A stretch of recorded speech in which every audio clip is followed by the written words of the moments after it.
这个模组给 MC 中添加了会偷东西的老鼠，不过老鼠也可以被玩家驯服，加上各种升级芯片之后，老鼠可以骑上铁傀儡坐骑，甚至变成喷火飞鼠。Hello， 大家好，这是从来不欺负村民的小豹。今天要介绍的就是这一个和老鼠有关的模组了。我们可以看一下模组中和老鼠有关的物品栏，还有老鼠的各种升级道具。这个模组的内容可能丰富的超乎你的想象。那我们废话少说，直接开始介绍。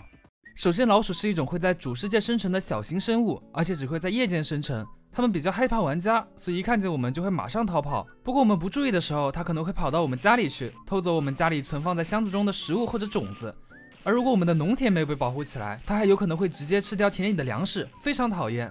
不过我们也有办法克制它们。首先最接地气的方法就是驯服一只猫猫，猫猫是会主动捕鼠的，或者我们也可以使用非常高智能的现代化武器捕鼠夹与奶酪的搭配。捕鼠夹只需要这些材料就可以制作了，而且可以循环使用，而奶酪则是需要用到炼药锅加上牛奶，静置一段时间才可以变成奶酪。将这个大奶酪块分解成4个小奶酪，放在捕鼠夹上，当老鼠过来偷吃的时候就会被夹住了。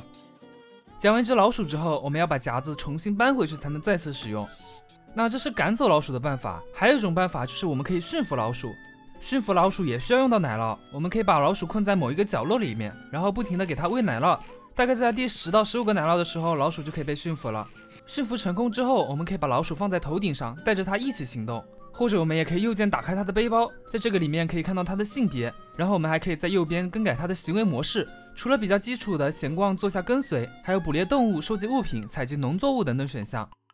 我们还可以制作一个奶酪魔杖来标记物品，它可以拿来设置老鼠的存放和提取。就比如收集吧，拿这个魔杖右键一下老鼠，然后再右键一下箱子，选择将物品存放进去，然后在地上随便丢一点东西，老鼠就会过来主动捡起东西，然后放到箱子里面。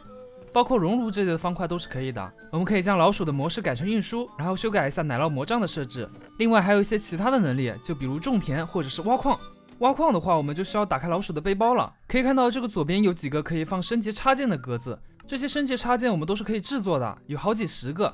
像这种矿工的升级可以一级一级的往上升，我们可以多驯服几只，让他们帮我们挖矿，挖完的矿物还会直接放回到箱子里面，非常方便。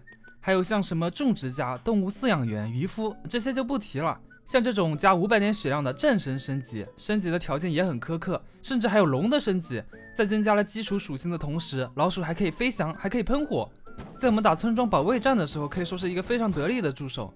甚至还有插件可以让老鼠骑坐骑，连铁傀儡都可以变成老鼠的小弟。还有这种可以帮主人分摊伤害的巫毒娃娃能力。这个里面的升级种类有多丰富，你们就自己感受一下好吧，具体的内容大家可以自己探索一下。那接下来我们再来讲一下别的内容啊。老鼠光靠捕捉的话其实也不太方便，我们可以制作一个老鼠笼来繁殖老鼠。如果笼中2只老鼠的性别不同，放入育种灯之后，它们就会开始繁殖。这个繁殖出来的小老鼠小小一只，都说不出来是恶心还是可爱了。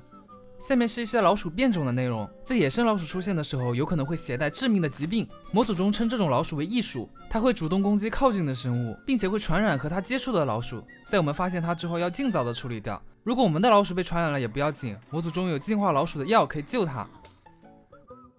然后下面是一种邪恶的村民，通常会在森林中出现。它有用鼠敌控制老鼠的能力，会主动攻击玩家。不过它好歹是个人，所以也不是特别厉害。再就是村庄中还有可能会生成瘟疫医生，和流浪商人差不多，会交易各种以老鼠为主题的物品。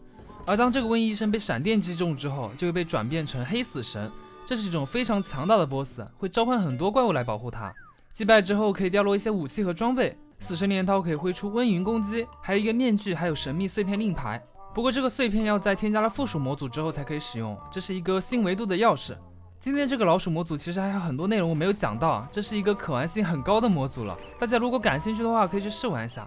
那么我是小豹，我们下期视频再见，拜拜。